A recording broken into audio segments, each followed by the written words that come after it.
আমরা হিসাব বিজ্ঞানে কোনটি আয় হিসাব সেটা চিনতে অনেক সময় ভুল করি। আজকে তোমাদেরকে শিখিয়ে দিচ্ছি আয় হিসাবকে কিভাবে চিহ্নিত করতে হয়। লক্ষ্য করো, আমি লিখেছি 10,000 টাকার পণ্য বিক্রয় করে 7,000 টাকা পাওয়া গেল এবং অবশিষ্ট টাকা বাকিতে করা হলো।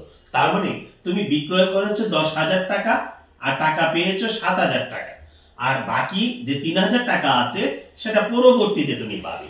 তার মানে তোমার কতটুকু আয় হয়েছে। মনে রাখবে, টাকা পাওয়ার সাথে আয়ের সম্পর্ক নয়। টাকা আমরা পরেও পেতে পারি, আবার এখনো পেতে পারি। আমি টাকা পেয়েছি 7,000, পাই নাই কত 3,000, তার মানে আমি সেবা দিয়েছি কত 10,000 টাকা। এই যে 10,000 টাকাই হচ্ছে আমার হিসাব সময়ের আয়। অর্থাৎ আমি টাকা পেয়েছি কি পেলাম না সেটা বড় কথা নয়, যতটুকু পণ্য তুমি বিক্রয় করেছো সেটাই তোমার আয় বলে চিহ্নিত হবে। আর হিসাব বিজ্ঞানে সেটাই আমরা আয় বলে হিসাব বছরে চিহ্নিত করব। Thank you.